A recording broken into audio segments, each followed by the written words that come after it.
করা, খুব সুন্দর কফ স্লিভসের মধ্যে শোল্ডারে পাফিং করা, ড্রেসের স্লিভসের পার্টটা অনেক বেশি লুজ ফিটিংস হবে এবং ফ্রন্টের দিকে প্লেট করা, এবং এটা এমন একটা কালার যেটা সব আপুদের মন কেড়ে নিবে, কারণ এটা হোয়াইটের মধ্যে পিঙ্ক পিচ কালার কন্ট্রাস্টের একটা গাউন, ফুটে থাকার মতো একটা গাউন। এই ড্রেসটার বডি সাইজ পাচ্ছেন 34, 36, 38, 40, 42, 44, 46, এবং এটা লং পেয়ে যাচ্ছেন 12 থেকে 56। আরো কিছু কালার আমি দেখিয়ে দেবো এই ভিডিওতে।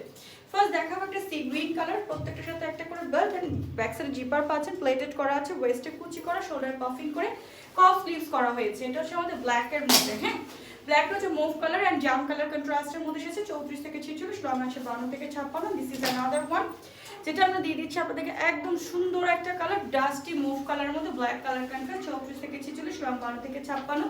This is another one white. আমি তো অলরেডি পরা, রাউন্ড শেপের মধ্যে বক্স কুচি করা আছে, সুন্দর করে প্লেটেড করা আছে, ব্যাক সাইডে জিপার ওয়ান বেল্ট করা আছে। যার চাই এটা স্ক্রিনশট নিয়ে অর্ডার করে দেবেন আমাদের পেজ আনহা ফ্যাশন ইউনিক লাইফস্টাইলে।